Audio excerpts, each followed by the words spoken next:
Olha, e a gente vai abrir mais uma janela para o mundo. Vamos para a China, já que os Estados Unidos proibiram e determinaram, na verdade, né, que a Venezuela pare de fornecer o petróleo para a China. A China que é o maior comprador de petróleo da Venezuela. E a gente vai agora para a China para saber como é que está, qual é a repercussão disso. Já tem até resposta da China para os Estados Unidos. Nelson de Sá conosco a partir de agora no nosso All News também. Olá, Nelson. Boa noite para você aí na China. Boa noite, Fabíola. Boa noite, Léo. Boa noite, Mari. Então, eu acho a repercussão aqui, enfim, é grande, mas sempre contida, porque, enfim, normalmente a mídia aqui não avança muito, mas a porta-voz já se manifestou, já questionou as ações do dia do Trump, apontando intimidação, desrespeito à soberania venezuelana. Enfim, mais ou menos repetiu ali o que já vinha sendo falado, que é bastante crítico dos Estados Unidos, mas não chega a ter uma resposta. Não há perspectiva nenhuma de haver uma resposta de cunho mais prático ou mesmo militar da parte da China. Isso não está no horizonte de maneira nenhuma. E acredito eu vai se manter, pelo menos por enquanto, nesse tom retórico mesmo. Uma coisa mais de diálogo, né? Professor Mairovich, vamos lá. Aí se a gente olha do ponto de vista jurídico, que eu sempre gosto de chamar a atenção aqui, aí nesse ponto ampliando do direito internacional, né? Da soberania. O que pode ser feito em relação a isso? Quer dizer, Donald Trump pode proibir, por exemplo, a Venezuela de fornecer petróleo para a China e para outros países, como ele anunciou? Aí já não é mais saudar o Nelson, em primeiro lugar. Eu acho que não é mais uma questão de direito internacional agora, é uma questão de força. Não é mais a força do direito, mas é a força das armas. O porta-voz, peço socorro para a Mariana, o porta-voz Miller é que é o autor, o que soprou no ouvido do Trump, segundo as mídias europeias, para que ele deixasse claro que o único exportador de petróleo da Venezuela autorizado é o país Estados Unidos da América. Isso foi dito no momento em que 90% é o que se calcula do petróleo, ou melhor, que a China compra o equivalente, ou importa 90% do petróleo venezuelano. Então, esse cenário, o direito internacional já foi colocado na lata do lixo. Por isso, já que o direito internacional é o direito das gentes, que quando ele é colocado no lixo, isso mostra para todos que o que está valendo é o direito do mais forte. Agora, vamos fazer uma divisão disso? O Nelson pode dizer melhor. O ministro de Relações Exteriores da China, o Mao Ming, eu acho que esse é o nome dele, se não me falha a memória. É isso, Nelson? Disse que os... Não, é uma coisa difícil, mas disse o importante é o que ele disse. Que o que está ocorrendo é uma intimidação. É uma intimidação, foram as palavras dele. A matéria está na nossa página, até se quiser abrir a matéria para ficar mais claro isso, eu até ia puxar por aí. Fiquei também. Curioso com o nome. A matéria é a seguinte: China responde Estados Unidos sobre a pressão por petróleo e intimidação. E foi justamente a fala dessa autoridade que disse, né, de que é uma intimidação, foi o termo utilizado. É isso, né, o Nelson? Sim, sim. E a Mao Ning, ela é uma das 3 porta-vozes do Ministério do Exterior. Enfim, eles fazem um rodízio semanal, é até a semana dela. E ela é conhecida por ser muito firme e, ao mesmo tempo, enfim, menos tendo um efeito de agressão menor do que os dois colegas dela. Mas, enfim, obviamente eles são porta-vozes do Ministério do Exterior, do ministro Wang Yi, que é um dos políticos, enfim, uma das autoridades mais importantes da China, e respondem todos ao Xi Jinping. Então, enfim, a Mao Ning, ela novamente está repetindo, inclusive, palavras usadas já nos últimos dias em relação à intimidação, a desrespeito à soberania, que é algo significativo. Mas eu gostaria de acrescentar uma informação que talvez ajude a entender um pouco a contenção, digamos, da resposta chinesa, que embora a China represente 90% das exportações de petróleo da Venezuela, a Venezuela responde por apenas 4% das importações de petróleo da China. A China não precisa da Venezuela. E obviamente, comprava da Venezuela para ter diversidade de fontes, mas também para manter, digamos, a Venezuela no mercado. Mas, enfim, esses 4% eles compram no Oriente Médio, da Arábia Saudita ou da própria Rússia sem a menor dificuldade. Assim. Obviamente, o que deve estar assustando mais a China é que esse é só um primeiro passo. O que os Estados Unidos poderão fazer, por exemplo, com o maior parceiro chinês na América Latina, que é o Brasil, do qual a China depende bastante para, por exemplo, a soja, que é alimento, enfim, parte da segurança alimentar chinesa, que é uma das preocupações centrais. O que os Estados Unidos podem fazer em relação aos outros mercados dos quais a China, de fato, tem alguma dependência. Só para trazer as aspas assim certinhas da Mao Ning, que a gente estava falando até aqui, que é a porta-voz nesse momento da China, que, como ele disse, é um rodízio. A frase dela, né, abre aspas, o uso descarado da força dos Estados Unidos contra a Venezuela e a sua exigência da América em primeiro lugar, quando a Venezuela se desfaz de seus recursos petrolíferos, são atos típicos de intimidação. Por isso essa palavra. Aí ela vai além. Essas ações violam seriamente o direito internacional, infringem gravemente a soberania da Venezuela e prejudicam gravemente os direitos do povo venezuelano, fecha aspas. Uma pergunta bem direta, Nelson, vai fazer falta para a China esse petróleo ou não? Não. É bastante, enfim, é comentado isso. A China não tem, digamos, dependência nenhuma do petróleo venezuelano. Enfim, ela tem muitas fontes e a China, o comércio chinês sempre busca ter mais de uma fonte para compras. A concentração da soja no Brasil foi um caso excepcional. Eu não tenho a menor dúvida de que, enfim, os compradores chineses ficaram bastante aliviados quando voltaram a poder comprar dos Estados Unidos, exatamente para não depender. Eles não têm essa, enfim, a relação deles com o mercado é muito em busca de alternativas, preços baixos, e 4% de petróleo não é algo que pese para a China. Mas, novamente, quer dizer, esse é só o primeiro passo, né? Outras coisas podem vir por aí.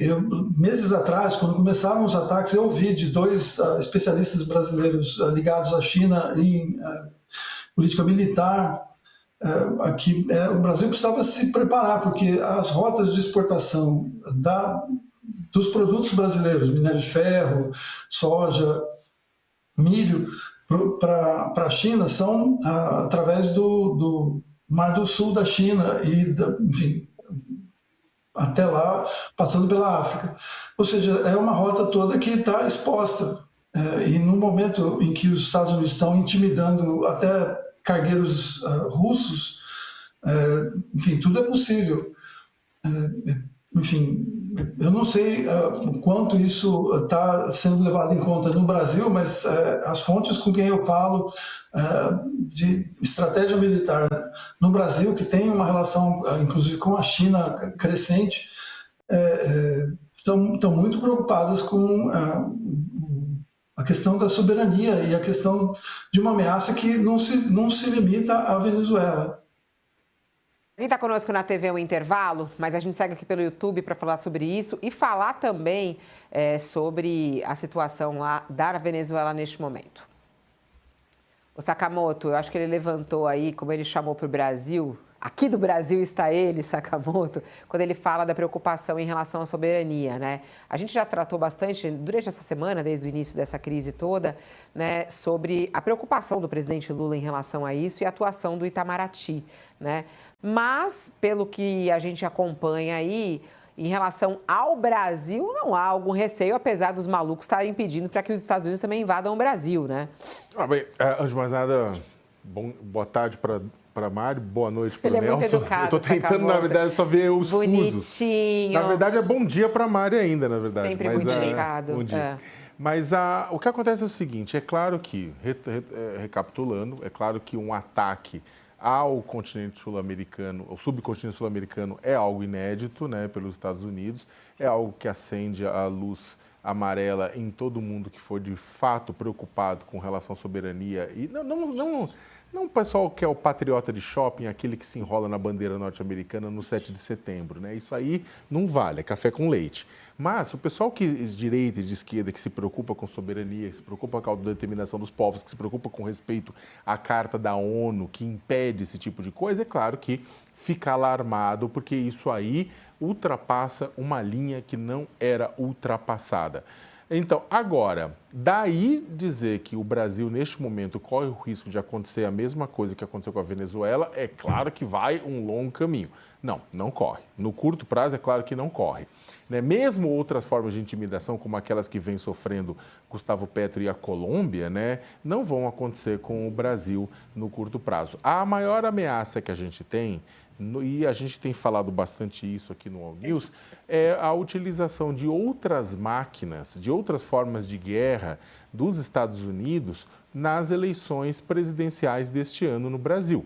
Aí sim, né, o fato de que os Estados Unidos não teve nenhum pudor de bombardear o subcontinente sul-americano, sequestrar o ditador Nicolás Maduro, levar para fora, rasgando Carta da ONU e ainda por cima dizer que, olha, deixar de lado toda a questão do discurso da democracia e do narcotráfico, inclusive mudar agora a denúncia para dedicar uma boa parte do tempo à questão do petróleo e dos recursos minerais, mostra que o pessoal está com as cartas na mesa.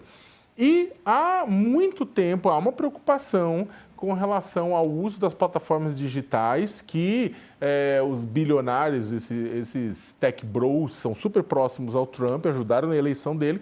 Aí o medo é que eles sejam usados para atrapalhar as eleições brasileiras, criando, é claro, seus favoritos e manipulando a opinião pública. Este é o maior receio neste momento, Fabiola. Já estamos de volta para quem estava nos acompanhando na TV, falando aqui sobre a situação de Venezuela, China, Estados Unidos, Brasil. Queria aproveitar a Mariana Sanches, que ontem trouxe uma apuração importantíssima, ficou manchete de UOL por um bom tempo, falando sobre as conversas que aconteceram da Delcy Rodrigues, lá da Venezuela, ela que está no comando do país, depois da retirada de Maduro, com os Estados Unidos, né? Conversas que se prolongaram aí por meses. Queria saber se tem alguma novidade em relação a isso, Mariana, a repercussão disso na própria Venezuela, né? Sobre essa proximidade dela com o governo americano. O que a gente tem de novidade dessa sua reportagem? Pois é, Fabiola, exatamente isso. A gente ontem contava aí para os nossos leitores como essa relação muito próxima entre Delcy Rodrigues e o irmão dela, o Jorge Rodrigues, que vem a ser o presidente da Assembleia Nacional Venezuelana, chefe, portanto, do Legislativo, como essa relação se estabeleceu e tem praticamente um ano que eles se tornaram aí os interlocutores principais do regime chavista com os Estados Unidos, especialmente com o embaixador americano Richard Grenell, que foi nomeado como o enviado presidencial para missões especiais do Donald Trump na Venezuela e na América Latina. O Grenell é conhecido do público brasileiro por ter sido o primeiro alto funcionário ligado à Casa Branca a atuar diretamente para promover aquele abraço entre o Lula e o Trump em setembro do ano passado na ONU. O primeiro contato entre os dois líderes é considerado uma obra dele também. O Grenell fez uma série de negociações e ele sempre defendeu que o regime, que os Estados Unidos negociassem sim com o regime chavista para que obtivessem as melhores condições possíveis para acessar o subsolo venezuelano, essas riquezas não só do petróleo, mas também de minérios, para que negociassem sim a deportação massiva de venezuelanos de volta, o que, aliás, é algo que interessa também ao regime chavista, ver de volta a diáspora, e que seria possível costurar uma saída que não passasse por uma ação militar, que seria possível conversar com Nicolás Maduro. Inclusive, trago na reportagem um exemplo interessante de como o Grenell conseguiu a retirada da Venezuela na segunda semana de mandato do Trump.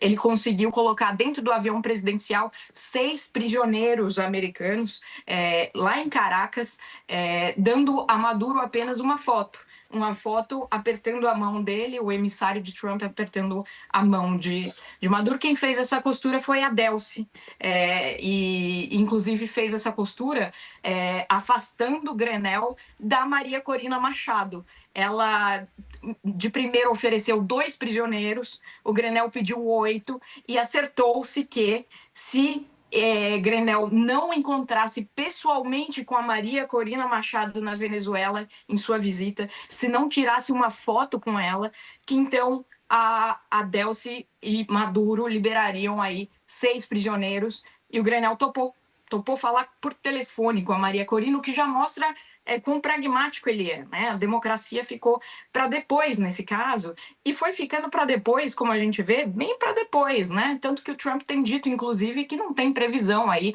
para a eleição e já descartou a Maria Corina como a possível nova governante, ou o grupo dela, né, para comandar aí. Agora, depois que a reportagem foi publicada, eu conversei com pessoas próximas a Delcy, que, claro, tem o interesse também de, enfim, expor o ponto de vista dela, e essas pessoas me disseram, a tese delas é que os Estados Unidos estão sugerindo que a Delcy é uma traidora de Maduro, que ela teria, de alguma maneira, arquitetado essa retirada de Maduro para se beneficiar e ficar no poder, porque eles querem negociar com uma líder cada vez mais fragilizada e tirar mais e mais vantagens disso. Portanto, por isso essas declarações do Trump de que a Delcy faria o que for necessário, que os Estados Unidos entendem como necessário, de Marco Rubio dizendo que já tinha falado com ela, uma conversa que, na verdade, teria acontecido vários dias antes. Enfim, a tese que circula entre os chavistas que estão no poder agora